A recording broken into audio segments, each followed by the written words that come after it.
We have Shawn Hamamoto. He's the Executive Secretary of the Neighborhood Commission Office, which runs the neighborhood board system in Oahu. So welcome to the show, Shawn. Thank you, Jay. What about Executive Secretary? What's it like to be the Executive Secretary of the Neighborhood Commission? It's a fantastic job. I'm enjoying it thoroughly. I was appointed by Mayor Caldwell last year in about August, so a little bit less than a year.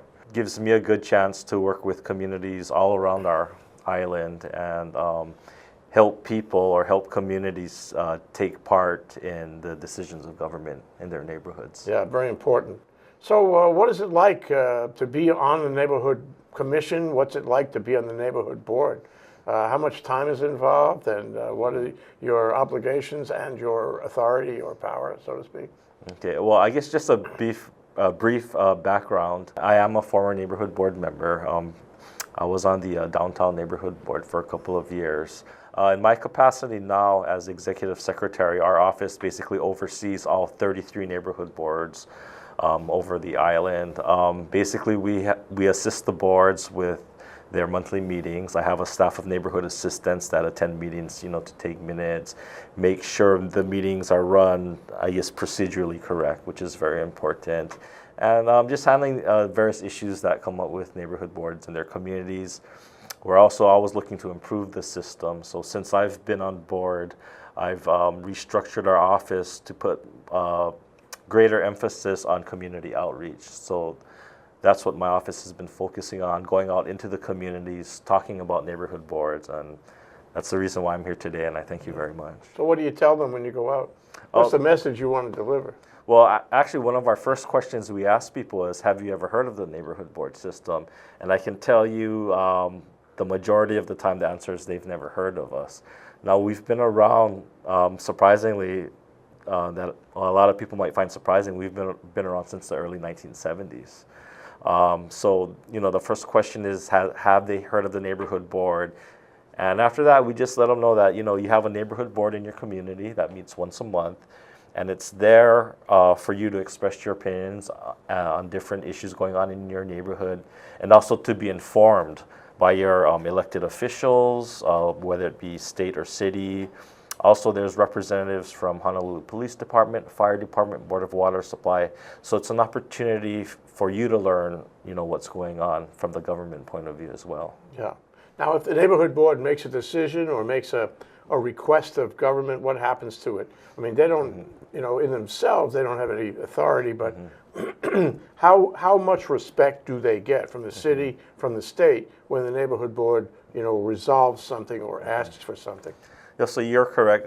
Neighborhood boards are advisory in nature.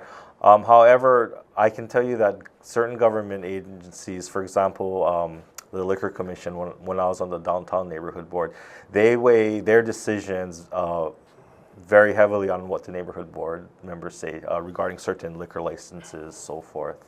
So yeah, although they are advisory, I do feel they have an effect or can have an effect with the decisions that government make. Yeah, yeah. A lot of people come down to see the neighborhood board in action. What's the role of the person who comes down and attends the meetings? Does he have a right to speak? Do people speak? Are they heard? Are they heard? What I mean is, are they listened to when they come down? No, absolutely. Everybody has the right to speak or give testimony on any agenda item, whether it be written or oral, and we really encourage that. Now, of course, you have some people who like to just sit and listen, but we definitely do encourage people to make their voices known, let people, or let their government, let their leaders know how they feel about certain issues in their community. Okay. Now, what would you say to somebody who was considering running for neighborhood board? What would you say to urge him to do that instead of just forget about it? Well, that's a good question, and we've been recently going out to schools in the area, and one of the questions we ask is, do you care about your community? And of course, most people will raise their hand.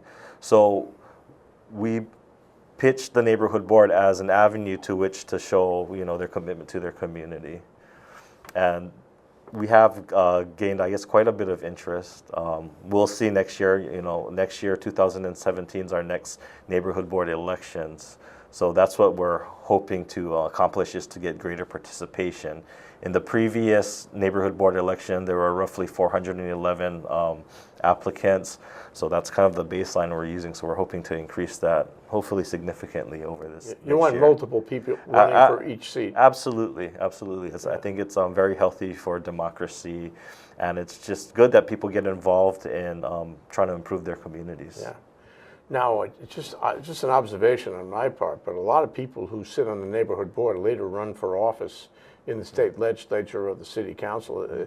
What happens? What's the process? What is the mental process by which they decide they want to get into politics too? Well, and that's another good point. When we do go out and make presentations to people about our system, we do point out that many notable politicians now had their start on neighborhood boards. For example, our Mayor Kirk Caldwell was a former neighborhood board member. Current council member Brandon Elefante, I believe the mayor's chief of staff Mike McCartney. So for young people especially, they do see it as a way, a step up to perhaps one day becoming an elected official. Because number one, you do learn about the community issues, you do learn about the process of government. So I think it's a very good learning experience for anyone who might have future, ambitions or endeavors to become an elected official. Yeah. The other thing that strikes me is that if you're sitting on the neighborhood board with other people from the same neighborhood, this allows the neighborhood to come together. It is a statement of the neighborhood. It's an opportunity for people to network about the neighborhood, so they develop a sort of sense of neighborhood. Isn't that true? Yes, absolutely. You're correct. And I think that's what I guess is important for any community, is to have that sense of togetherness, to have that sense of community, that, when issues do come up, hey, we know how to get in touch with each other, and we know how to make our voices heard to government. So that's something I definitely encourage. Now, what about the neighborhood commission? How are they selected, and is it worth my while to try to get to be a member of the neighborhood commission? Okay, well, feel free to forward me your resume, and I could put that in for you. But essentially, the neighborhood commission, they're appointed, non-paid, all volunteers. There are some positions appointed by the mayor, some by the city council, and they basically set policy.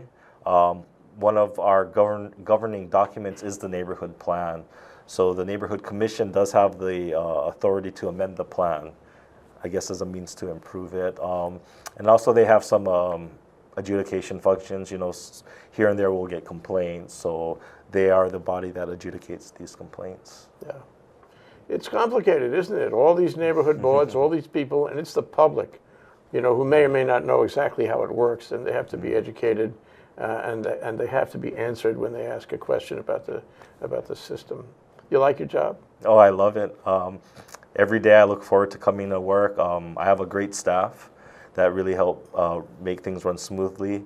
And I do enjoy working with people. I've had the opportunity to meet community leaders from all over the islands, and that's one thing that keeps me going, is to see, within each community, you have people who are very committed and passionate and really care about their community and are willing to donate their time to help improve the state of affairs in their community. So it's very encouraging in that respect. Exciting, Shawn. Exciting that you're doing this and coming out and trying to get the word out on the neighborhood board and the neighborhood commission, make people aware of it, make people aware there's an election coming up, try to get them involved. Fantastic. Thank you, Shawn Hamamoto. Thank you, Jay. Appreciate it. Aloha.